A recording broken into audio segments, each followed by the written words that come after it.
On this week's show, The Doctor returns this Saturday, Scythe returns with an expansion, and International Tabletop Day returns again.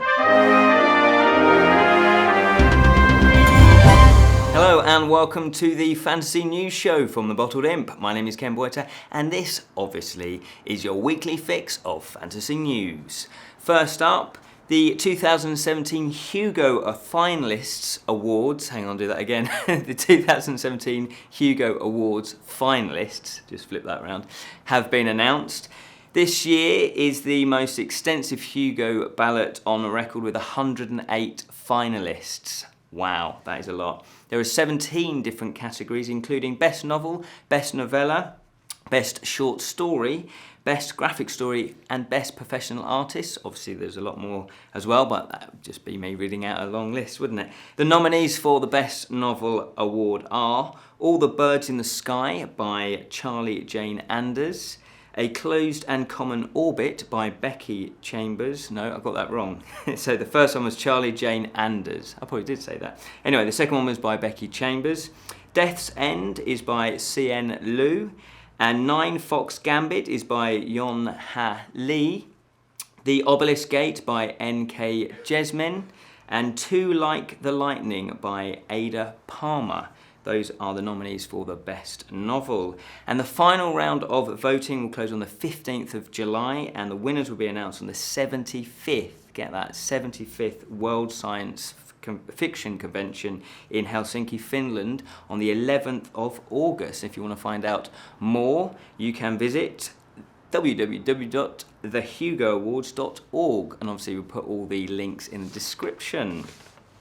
Titan Books have acquired the debut novel from SFX magazine features editor Nick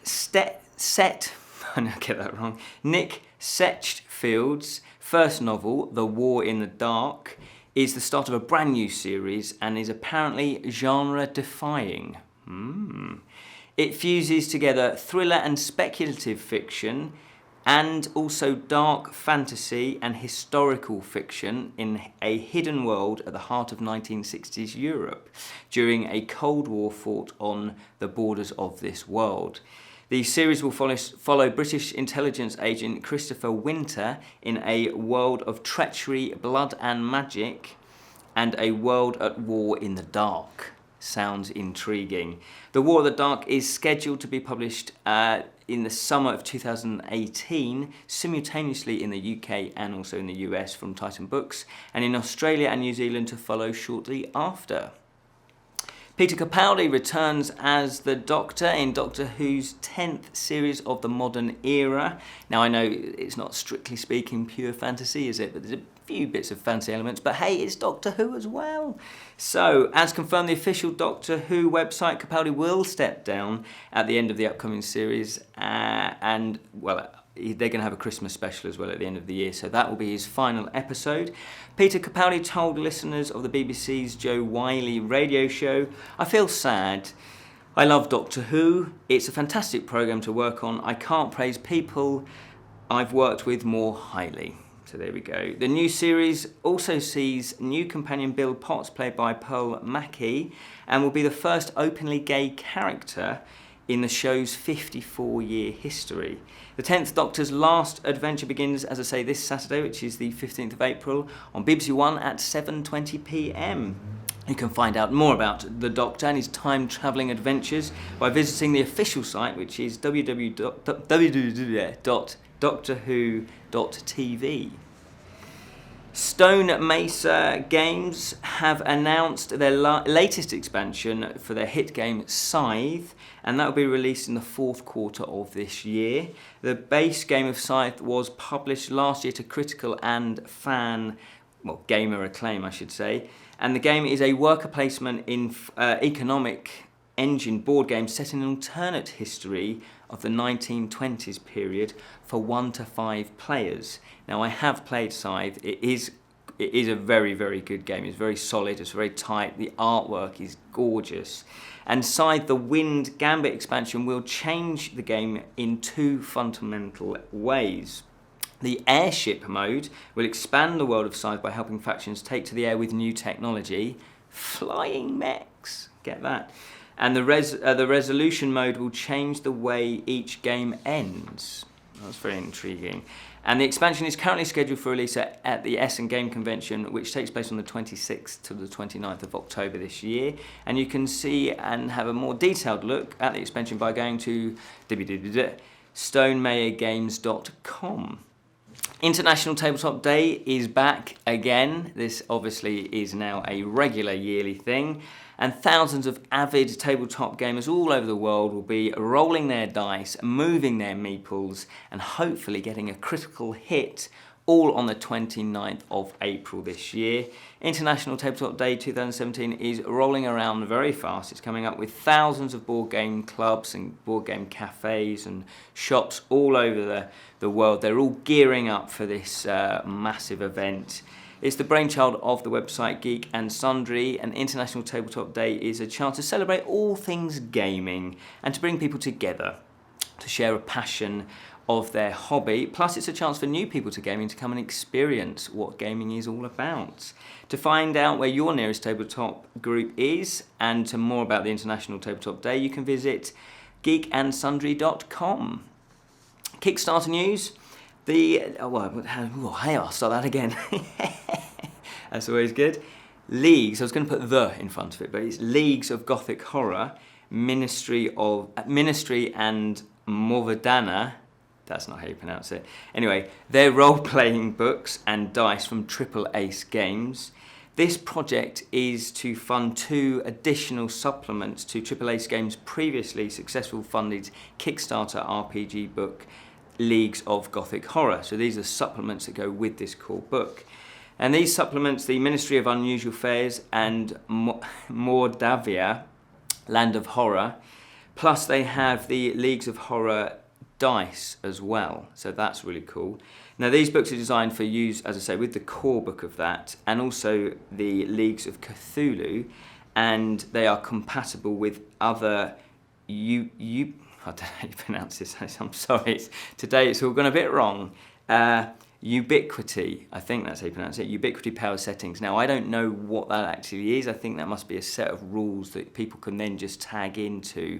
I didn't get enough time to research into that, so I'm sorry. But so it's compatible with that, whatever that is. Anyway, in Ministry of Unusual Affairs, the British government publicly scoffs at the notion of the occult, but is not entirely ignorant of its presence. Working behind the scenes to safeguard the empire from diabolical magicians, perverse cults, and supernatural creatures, not to mention crazed, weird scientists, is the Ministry of Unusual Affairs.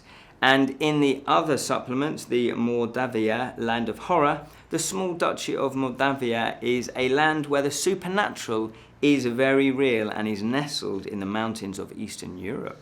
From foreboding forest to crumbling castles, remote hamlets to gaslit capital itself, every nook and cranny holds a dark secret, as do the people who dwell in this land.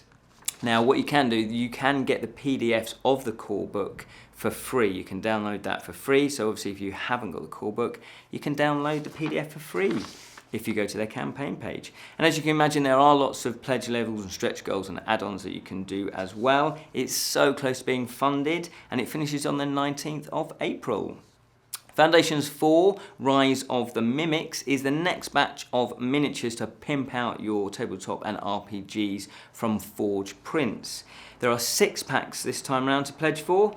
Treasure Chest Mimic, Book Mimic, Treasure Sack Mimic, there is a difference, Wooden Barrel Mimic, Sleeping Bag Mimic, Grave Mimic. Plus they do have add-ons which are the Trapdoor Mimic, the Grandfather Clock Mimic. Plus you can get some of the previous Kickstarter Foundations 3 packs too. For those of you that don't know, a mimic is a monster that is able to change and to disguise its body basically into an inanimate object. Commonly it's a treasure chest because obviously people want to go and look into the treasure chest, and then what happens is the mimic has a powerful adhesive that holds fast to anyone that touches it, allowing the mimic then to beat it with its powerful pseudopods. And you thought the Triffids were terrifying. Anyway, Forge Prints are offering a hand-painted add-on pledge, so you can have your miniatures painted as well, which is pretty cool. It has smashed its targets. It seems like if you just do anything with your little miniatures, you're gonna get funded, which is cool because miniatures are cool. And that finishes on the 17th of April. A new and improved Gloomhaven, designed by Isaac Childress, is getting a second print run. Gloomhaven, a cooperative card-driven game of combat in an expansive campaign for 1 to 4 players, takes about 2 hours to play apparently, and the game is ranked overall at number 7 on Board Game Geek and has a collective rating of 9.2, so that is very high indeed. Players take on the role of a wandering adventurer with their own special sets of skills and their own reasons for travelling in this dark corner of the world. Players must work together out of necessity to clear out menacing dungeons and forgotten ruins. In the process, they will enhance their abilities with experience and loot, discover new locations, explore and plunder, and expand an ever-branching story fueled by the decisions they make. Now, this does seem like it's a mixture of RPG, of role-playing games, board games, and more of a traditional dungeon crawl. And they do have how to play. I think it's 2-part video on how to play it with lots of reviews of this game. And I do know this game is, there's quite a lot of buzz around this game. And the original Kickstarter, I think that raised lots and lots of money. This campaign has already broken the $1 million mark. That is crazy talk. So far it's on $1,753,426 as of when I wrote this. It's obviously gone up by now, and there's over 18,000 backers. That is just amazing. It blows me away, that sort of thing. Yes, anyway, so there is still chance for you to back that if you would like to, because it finishes on the 2nd of May. Bottled Imp news. Now, I know we keep banging on about this, but we have created a Facebook group. Come join us. It's a lot of fun. We've got, I think it's now over 120 members in there. They're really nice people in there. We all just sit and chat around, fantasy. You can post things up, so if you've done a drawing or if you just want to post a cover of the book that you're reading, anything to do with fantasy, you can post up. And obviously, you'll be talking to like-minded people, and you can chat about the shows as well. So if you would like to join, all you have to do is simply search in Facebook for the Bottled Imp Fellowship, click on that, and then click on the join button, and we'll add you in.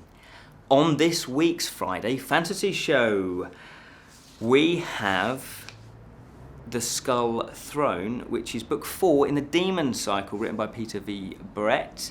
And we have done a review of the first 3 books, so you can check that out on our channel. And I'll put the link to that as well in the description. But that is all we have time for, fellow imps. So thank you so much for watching. Remember, go join the group, join us, it'd be fantastic. And subscribe to our channel if you haven't done so already. And spread the word of the Bottled Imp. Until next time, fellow imps, remember, keep it unreal. Unless, of course, you're a mimic.